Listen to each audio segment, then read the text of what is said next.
Ladies and gentlemen, welcome back to the JP on Comms YouTube channel for another quick video bringing you a couple of news updates and of course giving my thoughts and opinions on those two announcements the club have made in the last 24 hours. So of course the first one we're going to be talking about is of course Perri, and I'm not talking Nando's, I'm talking Iandolo, and of course he has signed a brand new contract with the Stones for the upcoming season in the National League South. 20 years of age, of course the central midfielder did make his debut for the club against Southend this season, of course in that away defeat, but having played 3 games at the end of last season, he has of course proven to George Adekobi, perhaps in training, that he is someone he'd like to keep around for a little bit longer.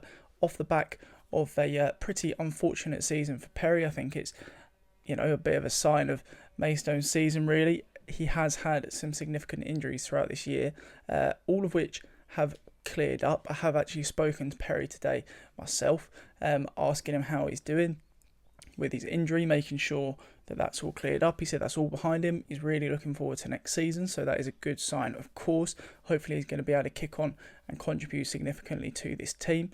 I think he's going to be able to do that. So take a little look at maybe why we've offered Perri that. Obviously he's had those injuries, but what is it in a footballing sense that he's maybe offered or could offer this Maystone team? Well, let's cast our mind back to the title winning season a couple of years back now, and he did end up on loan in that season at Sutton Common Rovers.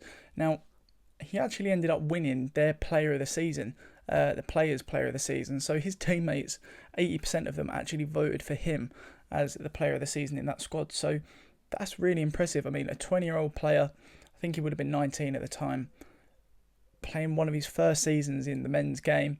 Obviously a very big developmental step for him. Playing in a deeper midfield role. Now, I originally thought he was playing in more of an attacking midfield, like kind of secondary striker role, because I knew that he'd scored quite a few goals in that time and not too many appearances.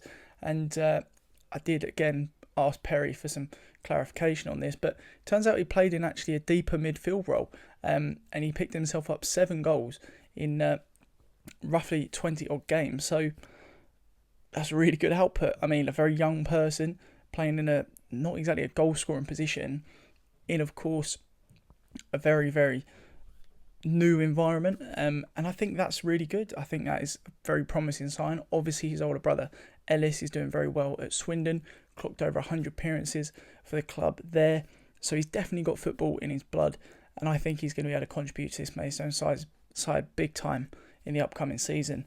I think obviously now Regan Booty's gone, we're going to need someone who's capable of getting goals from the midfield. As I've said, with Aaron Sibia and Corn, these are players who can pick up goals from midfield, late runs, shots from the edge of the box. Perri can also score a free kick as well, so does replace Regan Booty in that regard.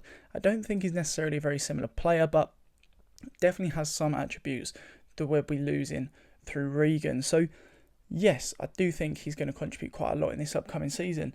That is going to be my little summary on Perri. Very excited to see him for next season.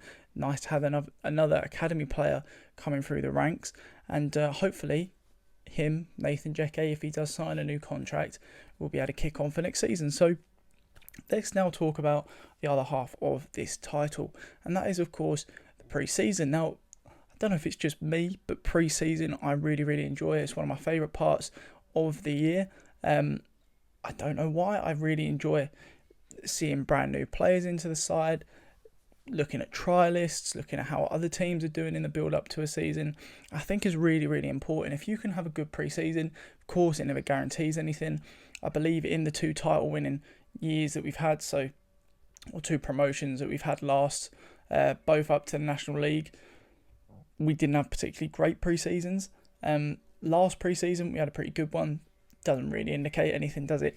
Of course, how that season did pan out in the National League last year, but my main concern last pre-season was the sides that we were playing.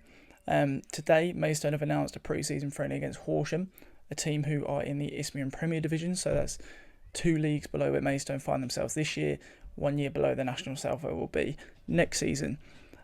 I think it's a pretty decent first game, if that's the case. I believe it was July 22nd, something like that. So it's going to be one of the later on ones, you'd imagine. those latter stages of July. I'm assuming the season's going to kick off maybe mid to early August, something like that. I might be wrong.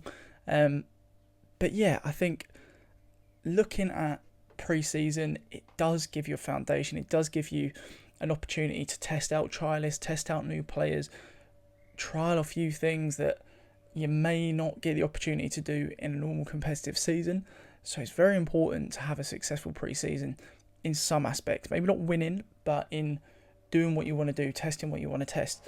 And I think last season we did fail in that regard. I mean, we had a lot of trialists, and I don't really think we signed up any of them.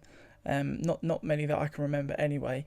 I know we had quite a few wingers, a few strikers, stuff like that.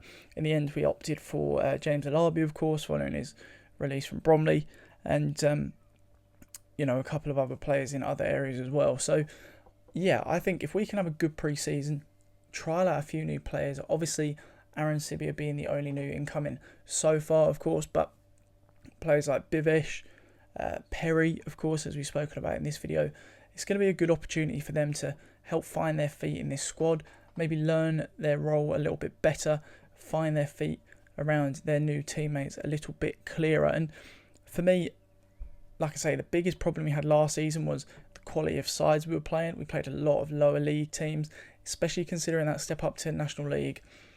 I thought you want to be playing some real quality sides. You want to try and adjust to that leapfrogging quality from the south to the full Premier National League division. But we'll have to see how it pans out.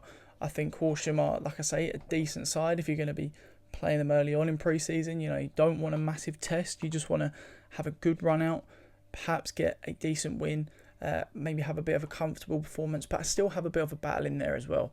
I think that's something Horsham are going to provide. But we do, like I say, I think, in my opinion at least, need to be a bit careful of who we're picking in pre-season.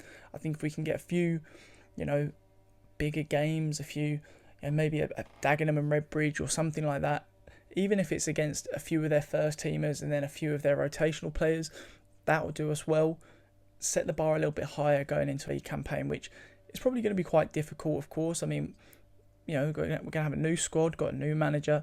It's going to be a new league compared to where we were last season. So it's going to be a big change, and I'm expecting big things from this season. But like I say, you want to get off on that front foot. So hopefully we can see some success and a few bigger games announced in the coming weeks for the upcoming pre-season. But that is going to be all for now. Of course, talking about Perri, something I'm very excited about, and of course pre-season, something worth getting excited about when the time does come around. A return to football is something we all look forward to. So thank you also very much for watching this video. If you're not already subscribed to the channel, then do so. Very much appreciated if you do that. Do leave a like on this video if you did enjoy it, and leave your comments down below on your thoughts on the role Perri might play this season, or how does pre-season really affect the season in your mind? Does it play no part? Does it play a massive part? I'm delighted to hear your views, so let me know down in the comments below. So thank you all for watching, and I'll catch you in the next one.